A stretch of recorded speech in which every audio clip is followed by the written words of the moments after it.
NBC's coverage of the Tropicana 400 is brought to you by Tropicana Pure Premium. Satisfy a deeper thirst. By Pep Boys. All you need to know is where to go. Pep Boys. And by Wendy's. Race through Wendy's late night pickup window where you can eat great, even late. Last night in Daytona, we saw a great race. In fact, some people have called it a masterpiece. Some people have called it masterpiece theater. Plategate has erupted into a finger-pointing free-for-all with little evidence but a long list of suspects. The probing question is this: did NASCAR give Dale Earnhardt Jr. an advantage in the Pepsi 400?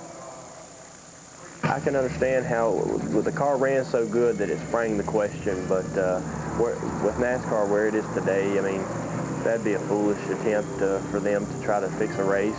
Do you think there's any way NASCAR could have given the 8 car an advantage in the Pepsi 400? You know, I honestly think it's ludicrous we're even having to talk about this.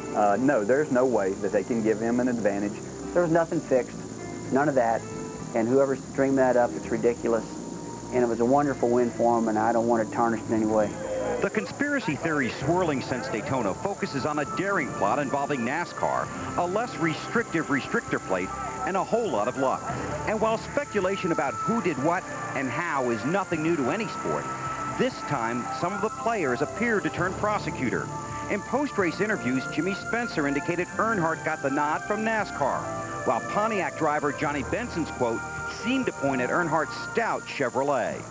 He had the better car. That's not implying by any means that it's fixed. The media just blew it out of shape.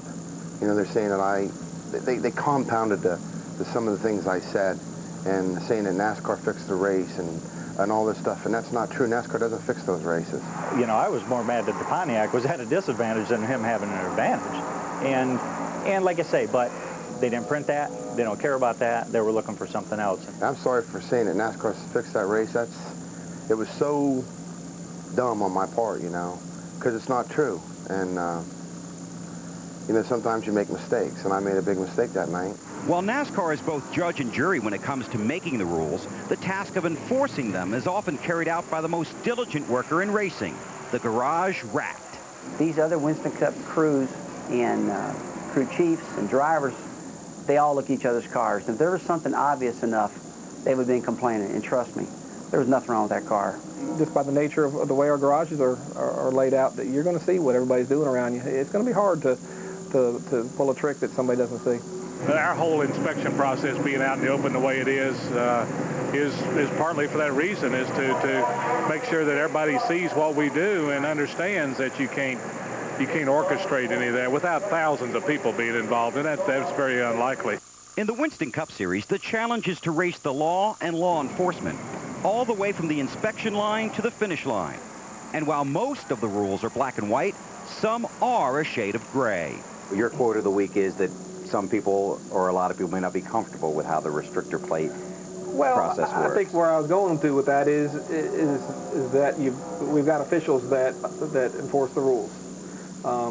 We have to trust that they are going to enforce the rules the way they're meant to be done. A restrictor plate, maybe, if you had a bigger restrictor plate, but then as soon as that happens, you're right there in technical inspection, and it's okay for everybody to look and watch, make sure that plate meets specs, and that plate met specs. Nothing could have taken place on Saturday night except a good race driver and a good team won a big race. The intent of any team is not to break the rules, just test their flexibility. But claims that maybe, just maybe, a competitor was given an advantage, that NASCAR made the call, is the hardest hit a racer can take. It angers me that these type of things are being talked about with our sport. But on the other side of it, it makes me realize that we have gotten there now because we are a major league sport. And as they build you up, the next thing is they want to tear you down. And we just have to be strong about this. The people inside here know that there's no way anything like that could have happened. Those are the people that count, the people that you beat in the race. When they know that you beat them fair and square, that's the reward, I guess. And of course, the Pepsi 400 last Saturday night. Benny, your reaction to what's gone on? You know, I can understand where Spencer and Benson are coming from because I've been beaten so badly. I felt the same way. They had to be doing something wrong. But The 21 Winston Cup races that I won, I know we did nothing right. No one told us we were going to win. In 1981, I won a race in Nashville, Tennessee. The sponsor of the race was the same sponsor I had on my race car. It looked suspicious. Trust me, folks, it was not. The 21 trophies I have sitting on the mantle and the trophy that Dale Earnhardt Jr. has from the Pepsi 400 last week, trust me, I line them up, I look at them, none of them are hidden in the closet. I don't have any trophies, but that was a feel-good race. Unfortunately, some people think it was too good to be true. The good thing about sports is sometimes those too good to be true events are just that good and just that true. That's why the athletes play the games, and that's why as fans we continue to watch. Now at the center of the debate, the dreaded restrictor plate. And for more on that, let's go back to Dave Burns. Okay, Bill, pick a plate, any plate. And that's the point. They're all the same. The teams watch the officials blindly choose the plates and then take them over to the gauge to make sure that every hole is the proper diameter. Then the official takes the plate, puts it on the manifold, and then the official puts the spacer and the team's carburetor right on top of everything. They seal it up, they button up the hood, and before they push it out to the starting grid, they have to seal it off, and that is the last time that the team touches it. There is virtually no opportunity or time for the crews to make any switches when it comes to restrictor plates. Let's go to Marty Snyder. And Dave, now with Dale Earnhardt Jr., fresh from driver introductions. And last week you were first, you were last qualifier, this week 36. First of all, what's up with that?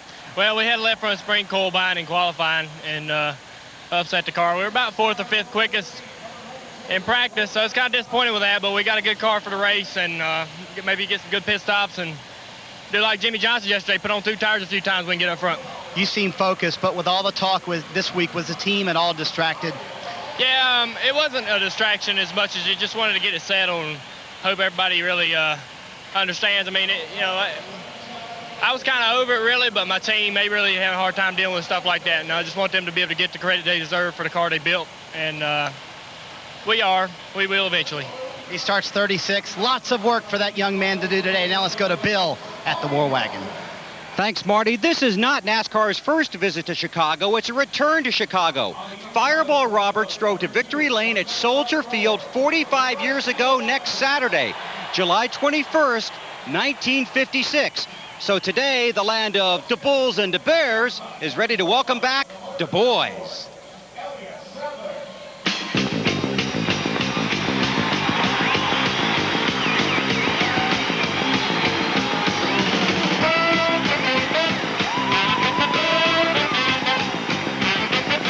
Bears. The Bears.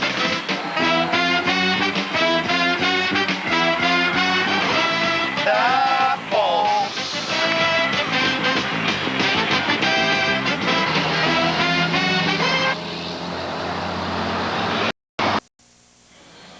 NBC Sports welcomes you back to Chicagoland as we continue to close in on the Tropicana 400 for the NASCAR Winston Cup Series. Just out front of the Speedway, Hospitality Village and Souvenir Alley, where business has been very good. Wagon, this is the 18th race of the 36-race NASCAR Winston Cup season, and just like the dessert line in the NBC compound, many couldn't wait for everybody else and had to take the green flag first with our Thunder Motion race lap. All right, folks, want to take a ride around Chicagoland Speedway? Come off turn 4. Dip down low to the start-finish line. Then you let the car drift back out against the outside retaining wall. Now down to the bottom of the racetrack, down next to that white line. 18 degrees banking here at the Chicagoland Speedway. Once again, off turn 2, you got to let that car drift back out to the outside retaining wall. As you go down the back straightaway, only it's not a straightaway, it's a back stretch. It isn't straight. Turn 3, 18 degrees, right down to the white line, on the throttle, hard, off the corner, back out against the outside retaining wall, down the start-finish line. You've just completed a lap at the Chicagoland Speedway. This is a new track. Looks like you had your hands full. I think I qualified about 35th. But that's okay. You made the field. Yes. Now, last week we talked about the safety concerns who were at Daytona. Well, earlier this week here at the Chicagoland Speedway, we put Wally Dallenbach in the seat to show us up close how a driver prepares and protects himself. From a driver's perspective, step into my office. I'll show you some of the safety requirements that I like to have when I'm driving a car. This is a car I drove a few weeks ago at Pocono. First thing is the seat.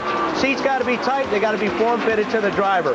Sitting in this seat when you're all belted in, it's like sitting in the middle seat of an airplane with Benny Parsons on both sides. Headrests. Need 2 headrests. One for in case you hit the wall, driver's side. This is if you hit the wall right side, as well as it helps you keep your head stable in the corner. Also, you have the shoulder rests. We have leg braces. Same thing. Leg braces go from the bottom of the seat to the firewall. In case you hit the wall or happen to roll the car, keep your legs in one place, nicely padded. Have the fire extinguisher, easy to get to. Kill switch, easy to get to. One thing I think is most important, I like to be as far away from the driver's door as possible. In case I get T-boned or I hit the wall driver's side, very vulnerable for the drivers. So we like to stay away from that, have as much padding here as possible. Extra little window net. This helps to keep your helmet inside the car in case you do hit the wall. You don't want your head going all the way and hitting the wall. So as much as you can surround yourself with the braces and padding is going to be the best in case you get in a wreck. Thanks, Wally. Wally with the safety information and the BP zinger. Benny. Nice line, Wally. Too bad you don't have enough seniority to ride up first class with me and Weber. Well, the Winston Cup season hits the halfway mark when the checkered flag falls here this afternoon. And heading in, only 416 points separate the top 10 drivers in the race for the championship. That's